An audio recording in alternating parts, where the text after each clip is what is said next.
जिल्हा मध्यवर्ती बँक अमरावती यांनी अतिशय क्रांतिकारी आणि शेतकऱ्याच्या हिताचा अतिशय धाडसी निर्णय आपण घेतलेला आहे। सगळ्या महाराष्ट्रामध्ये जिल्हा मध्यवर्ती बँक 6% व्याज माफी न देता पूर्ण 6% धरून कर्ज वसूल केल्या जात आहे।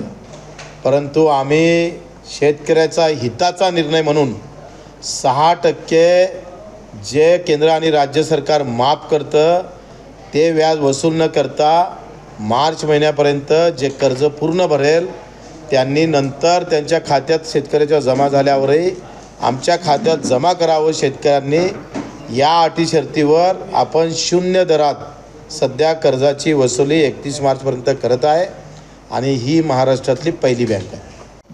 ते आता सरकार जमा करेल तेव्हा करेल, ते हल्ली 4-5 महिन्यात जमा होते।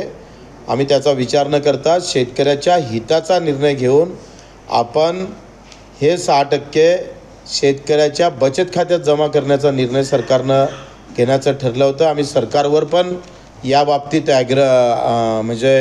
आग्रही आहोत का जे पूर्वीप्रमाणे पद्धत होती त्याप्रमाणेच पद्धत आपण अवलंबली पाहिजे, त्याप्रमाणेच निर्णय कायम ठेवला पाहिजे आणि 6% ते पैसे आहे बँकेच्या खात्यातच जमा केले पाहिजे। यासाठी आम्ही आग्रहीच आहोत सरकारसाठी। पण सरकारनं उद्या काही निर्णय घेतला, सरकार आमचाच निर्णय घेईल ह्या पण अपेक्षा आहे। पण जर तर काही असलं तरी शेतकऱ्याला कर्ज भरणे सुलभ व्हावं, 0%तच त्याचं कर्ज वसूल व्हावं, हा महत्त्वाचा निर्णय आम्ही घेतलेला आहे। याचा फायदा अमरावती जिल्ह्यातील किती शेतकऱ्यांना? 50,000 ते 55,000 शेतकऱ्यांना याचा फायदा होईल आणि 22 ते 23 कोटी रुपये जे 6% कर्ज वसुली आहे ते आम्ही नंतर शेतकऱ्याच्या कडून वसूल करू, पण हल्ली नाही। इतर बँकांना तुम्ही काय आवाहन करणार? इतरही बँकेनं आमच्या बँकेसोबत येऊन शेतकऱ्याच्या बाजूने उभं राहावं आणि ह्या निर्णय घेण्यास सरकारला बाध्य करावं।